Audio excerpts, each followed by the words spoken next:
Hello everyone, my name is Akriti Roniar and I have qualified UGC NET re-exam and जैसा कि आप सबको पता है इतनी सारी नौटंकी के बाद जो NTA ने करी है हम लोगों के साथ ना परेशान करने के बाद finally exam happened and I qualified UGC NET. I'm here basically to share my little experience with you all, especially for those students जिनका भी सिंगल डिजिट नंबर से छूट गया मैं समझ सकती हूँ काफ़ी ज़्यादा स्टूडेंट्स खुश होंगे जिनका भी क्लियर हो गया होगा but on the other hand कितने स्टूडेंट्स ऐसे भी होंगे जिनका क्लियर नहीं हुआ होगा जो बहुत करीब आकर and Chand number say that single digit number से छूट गया होगा विच काफ़ी ज़्यादा डीमोटिवेट फील कर रहे होंगे एंड उन्हें अच्छा नहीं लग रहा होगा. आई कैन अंडरस्टैंड क्योंकि I have already gone through this phase. मैं अपने पिछले दिसंबर अटैम्प्ट की बात बता रही हूँ. मेरा भी 4 नंबर से छूट गया था एंड आई वाज लाइक मेरा भी मैं काफ़ी ज़्यादा डीमोटिवेट हो गई थी एंड मुझे लगा कि ये क्या हो रहा है मेरे साथ, मतलब ये क्या हो गया, ये क्यों हो गया इतने पास आके when you are just about to reach that finishing line and फिर वो 4 नंबर 2 नंबर किसी का भी सिंगल डिजिट नंबर से छूट जाए तो उन सभी स्टूडेंट को आई नो काफ़ी ज़्यादा अंदर से बहुत it hurts, it actually hurts. तो मेरा भी छूटा था राइट. एंड मैं ये बताना चाहती हूँ कि मैं तब क्या हुआ था ना काफ़ी ज़्यादा नर्वस हो गई थी. मतलब मेरी बेवकूफ़ी की वजह से ही छूटा था. तब तो मुझे लगा कि नहीं कुछ और प्रॉब्लम पेपर का ये फलाना ढिमकाना होता ना. बट लेटर रियलाइज्ड कि मेरी ही बेवकूफ़ी की वजह से 4 नंबर से मेरा तब छूट गया था. एंड आई वाज लाइक तब क्या हुआ था ना डी आई समथिंग जिसमें आप सॉलिड मार्क्स उठा सकते हो. 5 क्वेश्चन करेक्ट एंड 10 मार्क्स आपके लिए रखे हुए राइट. एंड डी आई में बहुत करके गई थी क्योंकि मुझे मज़ा आता है maths calculations and D I something जो मुझे इंटरेस्टिंग लगता है.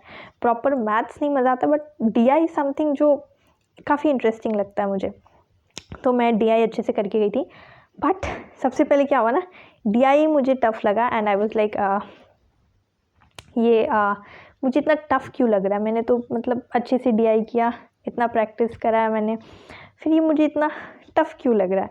एंड आई वाज लाइक मैंने स्टार्टिंग के 10 मिनट दिए उसमें बट मुझे कुछ समझ नहीं आया. मुझे लगा ये आउट ऑफ द ब्लू ये कैसा क्वेश्चन दे दिया, ऐसे तो PYQ से कुछ भी मैच नहीं कर रहा है, ये क्या है, ये क्यों दे दिया. मतलब मुझे लगा इतना टफ डी आई तो बहुत टफ. तब मैं एग्ज़ाम हॉल में बैठ के ये बोल रही थी इतना टफ है डी आई बहुत टफ दे दिया. मेरा दिमाग ख़राब हो गया था and I jumped on to the other questions कि इसके चक्कर में मैं बाकियों को नहीं मिस कर सकती. तो मैं फटाफट सारे करती गई. फिर लास्ट में मैंने सोचा मैं लास्ट में आऊँगी, टाइम बचेगा. तो टाइम मेरे पास अराउंड लास्ट में ये मैं पिछले दिसंबर अटैम्प्ट की बात बता रही हूँ ना, अराउंड 8 मिनट शायद, हाँ 8 मिनट बचा था. तो उस 8 मिनट में मैं आई एंड आई वाज लाइक चलो 5 क्वेश्चन नहीं तो 2 या 3 क्वेश्चन तो लग जाए क्योंकि डी आई समथिंग कभी कभी कनेक्टेड होता है ना, कभी कभी क्या most of the time connected ही होता है. एंड तो मुझे लगा कि मैं कर लूँगी बट मैं आई, मुझसे नहीं हुआ. मुझे 8 मिनट ऐसे ही गया और मैंने वो तुक्के में बस कुछ भी लगा दिया. बट वो मेरे पाँचों के पाँचों गलत थे, वो तुक्का भी सही नहीं लगा था और मेरे 4 नंबर से छूट गए. और मैं रिज़ल्ट आने के बाद मैं बहुत रोई कि ये क्या हुआ, मतलब ये डी आई इतना टफ़ क्यों दे दिया. क्योंकि डी आई समथिंग जो मैं कैलकुलेट करके गई थी इसके तो 10 नंबर मेरे पक्के हैं, कहीं नहीं जाने, ये तो मुझे मिलेंगे तो मैंने वो मेरा था. बट आप एक्सपेक्ट करते हो और वैसा कुछ नहीं होता है तो काफ़ी बुरा लगता है. तो मुझे भी लगा था एंड फिर क्या हुआ ना मैं सोची कि मैं गिव अप कर दूँगी. I should try something else. शायद ये मेरे बस का नहीं है, शायद मुझे कुछ और ऑप्शन एक्सप्लोर करना चाहिए, कुछ और करियर ऑप्शन देखना चाहिए. बट इंटरेस्ट मुझे इसी फील्ड में था professor field and research and all those. तो मुझे लगा कि सबने समझाया भी कि एक और अटैम्प्ट बनता है. इतने पास आके छोड़ना तो बेवकूफ़ी होगा नहीं. इतने पास आ गए you are about to finishing line एकदम पास में और अब छोड़ना तो महा बेवकूफ़ी होगा. चलो करते. तब तक तो मैं 1 हफ्ते तक रोते रह गई. फिर किसी की वीडियो आई और मैंने देखी कि उसका भी किसी पिछले अटेम्प्ट में रह गया था सिंगल डिजिट से, एंड उन्होंने वापस दिया, एंड उस टाइम उसका हो गया तो उस वीडियो ने भी मुझे काफ़ी मोटिवेशन दी कि चलो I should give it so the only purpose behind making this video is that only. मुझे नहीं पता ये कितने लोग तक पहुँचेगा, आई डोंट नो पहुँचेगा भी या नहीं, बट 1-2 जितने की भी हेल्प हो सकेगी मुझे अच्छा लगेगा, क्योंकि मैं भी तब किसी की वीडियो देखी, ट्रस्ट मी, बहुत ज़्यादा मोटिवेट हुई थी, and I was like come on, मैं भी करके दिखाऊंगी मुझे भी करना है। एंड तो मैंने वापस, and what I realised later, जो मैं DI की बात कह रही थी बैक टू दैट DI, मुझे लगा कि इतना टफ एग्ज़ाम हॉल में बैठ के जस्ट बिकॉज ऑफ दैट डर, वो डर इतना ज़्यादा मेरे ऊपर हावी हो गया कि मुझे लगा कि ये DI तो मतलब मेरे बस का है ही नहीं। मतलब मुझे लगा ये क्या दे दिया, ये क्यों दे दिया, वाई, मतलब इतना टफ तो कभी सोचा ही नहीं था। लाइक ये क्या है।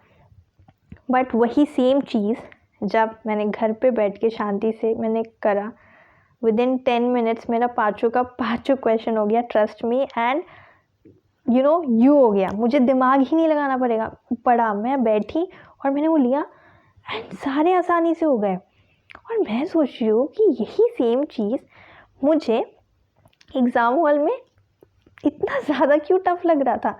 मतलब मुझे समझ ही नहीं आ रहा था कि ये क्या चल रहा है। मुझे तो बस यही लग रहा था कि ये बहुत टफ है, ये बहुत टफ है। मैं ये बोल रही थी इतना टफ क्यों दिया, इतना टफ DI क्यों दिया। और वही सेम चीज़ मैंने घर पे 10 मिनट में प्रॉपरली मस्त सॉल्व कर लिया। तब मुझे रियलाइज़ हुआ कि डर की वजह से हम कितनी बड़ी बेवकूफ़ी कर जाते हैं, कभी कभी कितने सारे अपॉर्चुनिटीज़ मिस कर देते हैं। वो डर हमारे ऊपर इतना हावी हो जाता है कि वो एक चांस, वो एक मौका हमारे हाथ से चला जाता है just because of that one डर। तो डर को, एग्ज़ाम हॉल में जाने से पहले डर को छोड़ना बहुत ज़रूरी है, स्पेशली फॉर कॉम्पिटिटिव एग्ज़ाम। तो डर, मतलब आई नो वो होता है, इट्स नेचुरल, सबको होता है, बट हम क्या करते हैं ना, हल्का हो ठीक है, थोड़ा बहुत डरो, हम क्या करते हैं ना, उसे अपने ऊपर बहुत ज़्यादा वो हावी होने दे देते हैं, उसी की वजह से हमारा कुछ चंद नंबर से छूट जाता है। जिनका भी छूटता है वो सिर्फ डर होता है और कुछ नहीं, क्योंकि जिसका भी सिंगल डिजिट से छूट रहा है ना, मतलब उस एस्पिरेंट ने बहुत अच्छी मेहनत करी है, बहुत अच्छी पढ़ाई करी है, तभी वो इतने पास आके सिंगल डिजिट से, कुछ वो बस एग्ज़ाम हॉल की बेवकूफ़ी की वजह से छूटता है। और ये चीज़ आपको बाद में रियलाइज़ होती है। आई वाज लाइक चलो एक और अटैम्प्ट देते, एंड फिर अच्छे से प्रॉपर अपना इनपुट दिया। एंड 18 जून को जो हुआ वो तो सबको ही पता है। मतलब 18 जून को जो हुआ तो लाइक पेपर का लेवल तो काफ़ी मॉडरेट था, जिन्होंने भी दिया सबको पता ही है।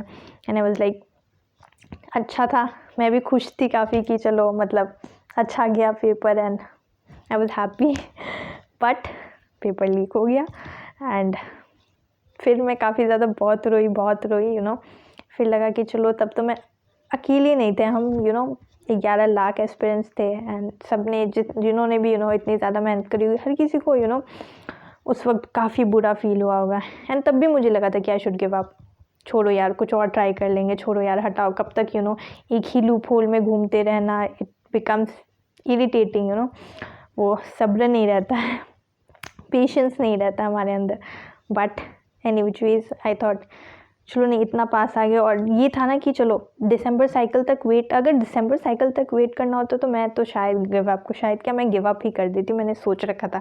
बट हुआ कि 2 महीने में होगा एग्ज़ाम, एंड उसमें भी 100 नौटंकी करा NTA ने। मतलब एग्ज़ाम होगा नहीं होगा, होगा नहीं होगा। एग्जैक्टली 22 तारीख से शुरू हुआ, एंड कुछ 10 दिन पहले exact clarification that proper notification आया कि एग्ज़ाम होंगे, एंड फिर हुए। एंड उसमें भी पहले तो एग्ज़ाम की री एग्ज़ाम के भी री एग्ज़ाम हुए इस बार। मतलब आप समझ रहे हो, NTA ने नेक्स्ट लेवल ट्रॉमा दिया हमें। 22 को जो पहला पेपर था, पहले सेंटर पे टेक्निकल ग्लिच की वजह से कैंसिल हुआ एंड रीशेड्यूल किया गया, एंड फिर 24 का पेपर हुआ, एंड देन 26 या 27 का भी हुआ। 3 दिन 3 सेंटर पे, 3 डिफरेंट स्टेट्स पे, I think UP, Rajasthan and कोई तो और एक स्टेट था। जहाँ भी ये चीज़ें हुई। एंड आई वाज स्कैर्ड कि मेरे साथ भी, हमारे सेंटर पे भी तो नहीं होगा ना।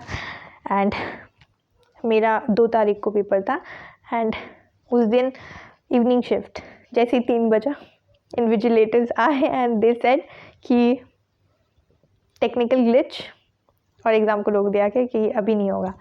And like I was like कहीं रीशेड्यूल ना कर दे, क्योंकि और हिम्मत ही नहीं बची ना। पेशेंस, आप पूरा मेंटली प्रिपेयर होकर जा रहे हो कि आज एग्ज़ाम है ना, आप तैयार हो, जा रहे हो देने, एंड उसके बाद फिर पता चलता है वापस ही रीशेड्यूल। भाई और पेशेंस नहीं है। बट थैंकफुली होपफुली आधे घंटे का डिले हुआ एंड फिर स्टार्ट हो गया हमारा एग्ज़ाम। लाइक चलो उसी दिन तो हो गया। And finally exam happened and I qualified UGC NET, and the only purpose behind making this video is that कि जिनका भी सिंगल डिजिट से छूट गया वो प्लीज़ गिव अप ना करें। और मुझे पता है काफ़ी स्टूडेंट्स का छूटा है, एजुकेटर्स की वीडियो से पता चलता है काफ़ी स्टूडेंट्स का छूटा है। तो जिनका भी सिंगल डिजिट से छूटा है ना, प्लीज़ डोंट गिव अप। देखिए, अगर ये जून वाला साइकिल होता कि जून एंड देन जुलाई को रिजल्ट आ जाता and then you'll had to wait for that whole lot of that 6 months again, and वो काफ़ी ज़्यादा डिप्रेसिंग हो जाता है कि एक और साइकिल पूरा 6 महीना, वो काफ़ी ज़्यादा। बट यहाँ ऑलरेडी आप यहाँ तक आ गए और बस दिसंबर वाले साइकिल के लिए 1.5 महीना बचा है। तो वो 6 महीने का वो पीरियड आपको इंतज़ार नहीं करना पड़ेगा। 1.5 महीना आप इतने पास आ गए। और अगर किसी का भी सिंगल डिजिट से छूट गया है तो please I would suggest don't give up. क्योंकि मैं भी एक टाइम पर पिछले दिसंबर वाले अटैम्प्ट में गिव अप करने का मैंने सोचा था एंड आई थॉट कि नहीं होगा, शायद ये मेरे बस का है ही नहीं, क्योंकि मुझे लग रहा था कोई सेंस नहीं बनता एक ही लूप होल में घूमते रहने का बट दिल ने कहा कि चलो एक और ट्राई तो बनता है। एंड जो भी नौटंकी हुई इसकी वजह से स्ट्रेस तो ऐसी ही कॉम्पिटिटिव एग्ज़ाम का स्ट्रेस होता है एंड उसके ऊपर एनटीए ने जो स्ट्रेस दिया तो वो तो नेक्स्ट लेवल था। तो जो भी था, मैं यही सजेस्ट करना चाहती हूँ आप लोग को कि प्लीज़ गिव अप मत करिएगा। एक टाइम पे मैंने भी सोचा था कि I should give up and शायद ये मेरे बस का है ही नहीं, I should not do it and मुझसे नहीं होगा, मैंने ठान लिया था। बट एवरीवन पुश्ड मी कि नहीं होगा, शुड ट्राई एंड हो जाएगा सो मैं ये बोलूँगी जिनका भी सिंगल डिजिट से छूटा है, प्लीज़ ये जस्ट 1.5 महीना बचा, आपको 6 महीने के लिए वेट नहीं करना। तो सबसे बेस्ट चीज़ ये है 1.5 महीना आप अच्छे से दो। जिनका भी सिंगल डिजिट से छूटा है, आई बेट यू आपका हो जाएगा, आप लोग का सबसे पहले होगा तो अब इस टाइम पे गिव अप करने का कोई सेंस नहीं बनता, कोई मतलब। 1.5 महीने में अगर आप सोचोगे ना कि मैं कहीं और चला जाऊँ, कुछ और ट्राई कर लो, आप 1.5 महीना में क्या ही उखाड़ लोगे तो अभी तो 6 महीने के बाद होता है तो चलो ठीक है, अगर आपका दिल नहीं मान रहा है, दिल अलाउ नहीं कर रहा है। एंड आई नो ये काफ़ी ज़्यादा, जब इतने पास आके छूटता है ना, आपको काफ़ी ज़्यादा डीमोटिवेशन होता है और आपको लगता है कि आप गिव अप कर दो, ये आपके बस का नहीं है, ये आपसे नहीं होगा। बट इतने पास आके छोड़ने का कोई मतलब नहीं है। 1.5 महीना है, आप आराम से कर लोगे। इतने पास पहुंच गए फिनिशिंग लाइन को बस वो टच करते करते रह गए। तो इस बार ऑफ कोर्स फॉर श्योर हो जाएगा। So please don't give up. मैं भी किसी की वीडियो देख के बहुत मोटिवेट हुई थी and that is why I am putting this video. तो या that was my little experience so I just wanted to share with you all.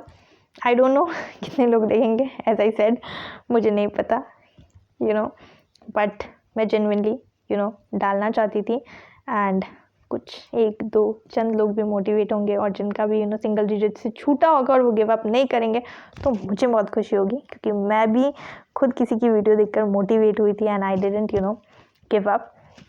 तो 1.5 महीने में गिव अप करके क्या ही कर लोगे, कुछ नहीं करोगे। तो इट्स बेटर उल्टा बाद में आपको लगेगा शायद 1.5 महीना बचा था, शायद उस वक्त एक और ट्राई दे सकते थे हम, शायद हमसे हो जाता। तो आपके पास अभी वो टाइम है तो आप कर लो। 1.5 महीना है, आराम से हो जाएगा। इतने पास आके जिनका भी सिंगल डिजिट से छूटा है वो तो एटलीस्ट मत ही गिव अप करना।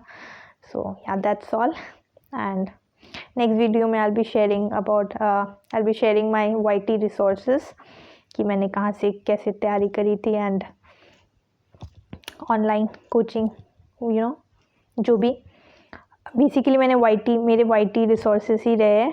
तो जो भी है मैं नेक्स्ट वीडियो डालूँगी. एंड या, so thank you for watching this video. Thank you.